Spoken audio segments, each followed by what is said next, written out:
My name is Chidinma Uzoma, and I'm the founder CEO of Zayith Food Company.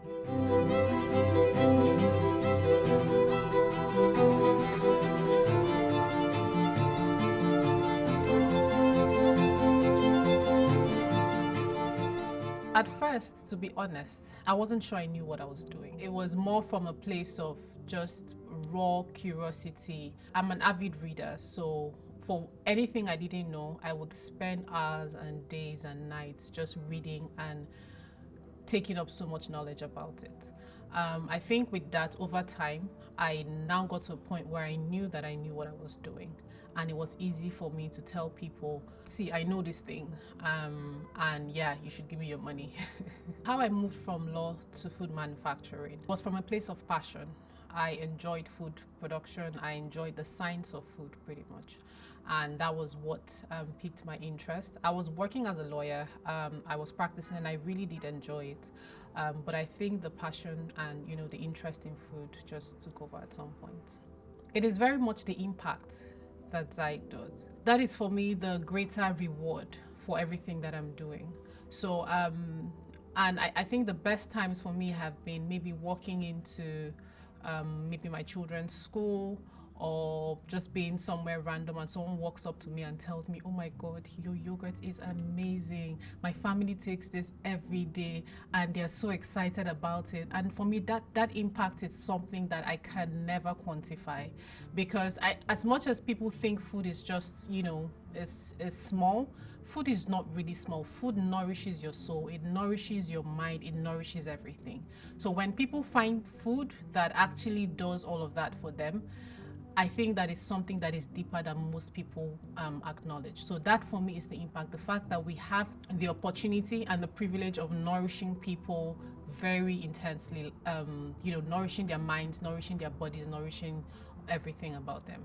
After we sold the first few tubs that we made, I think it was about 5 people or so that bought those tubs. It was May 19th, and May 19th is our anniversary till date.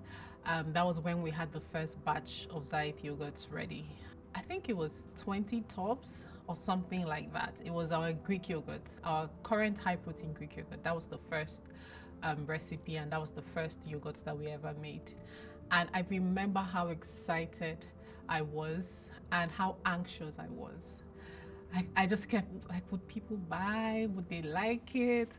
At that point, I was even ready to give it to people for free. Like, you don't need to pay me, just take it, try, let me know what you think.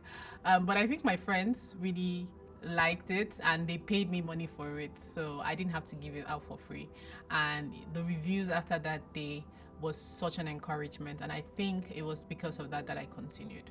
And in about a month, we had about 50 new customers.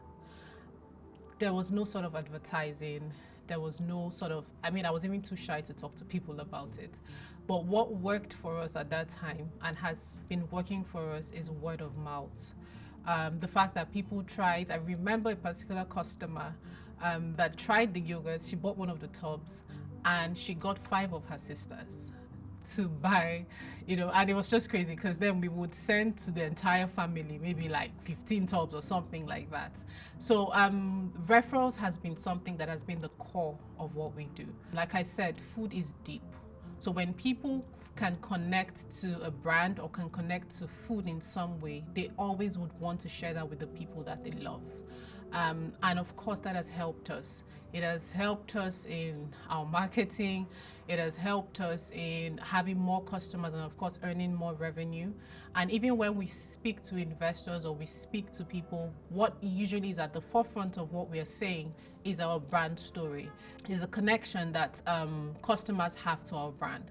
So when you meet a typical Zayith customer, it's not an offhand customer. There's a deep connection to it. It could be, maybe the way they were treated. I remember someone posted a review some weeks back, and said, this is the most honest product I've taken. So deep reviews like that is what Zayith is about. The fact that you can take this and you feel so connected to the brand, you can feel the transparency and you can feel the honesty in the brand. That's what it has been for us. The hardest part of running Zayith has been, or maybe the hardest season, has been when we were trying to raise capital. By year 4, 5, we started trying to raise our first seed funding. And that period took us about 2 years or so. And it was intense. It was difficult. I think I was pregnant at the time. I cried. I was frustrated. Some days I couldn't go to work because I just was in a bad state. So that was maybe one of the most difficult times in running Zayith. Usually what works for A would not work for B. So I remember when I was in law and I was doing corporate practice, I mean, my parents just could not wrap their head around how I spent almost 6, 7 years in school, and then I said it was yogurt that I wanted to do. It just did not make sense. And to be honest, I didn't even understand it deeply for me to explain it to someone in a way that made sense. But I think what was important to me, or the defining factor at that point, was that this was something I felt strongly about, and this was something that I wanted to do, right? And that was, I didn't need to explain it to anyone beyond that. It was simply something that I felt strongly about and something that I wanted to do. So my advice to anyone who is trying to find themselves or trying to find how to move from point A to point Z would be, first of all, understand what you really want. Not what society says you should want, not what your parents say you should want, not what your spouse or whoever says you should want. Find out, what do you really want to do? And then once you find that thing, zero in on it. Do everything that you need to do. Gain knowledge about it and do it. So I usually would say that I'm a girl's girl, right? So what that means to me is that I am very particular about women and women advancing in the workspace. So, and how that has shown up in my career is that most times I would give women opportunities. So maybe when we're hiring, I mean, for the longest time, my E has always been a woman. It has to be a woman. And when we're hiring, we would always prioritize women. I believe that when a woman puts her heart to something, she does it excellently well. Like, you really can't take that factor, that woman factor, out of it. So we're always looking for ways to prioritize women. And then also for things like when we're working with farmers, we're also always looking for ways to prioritize women, because we believe that when a woman has a source of income and she has some money on her hands, usually 99% of the time, that always trickles down to the family. The children are fed, they most likely would be able to afford school, and they'll be able to take care of their basic needs. So empowering women is very important, because it usually would have like a very good ripple effect. I think for Zayith, we're on a trajectory of just doing one thing and doing it really well. So I believe in deeper roots as opposed to wider roots.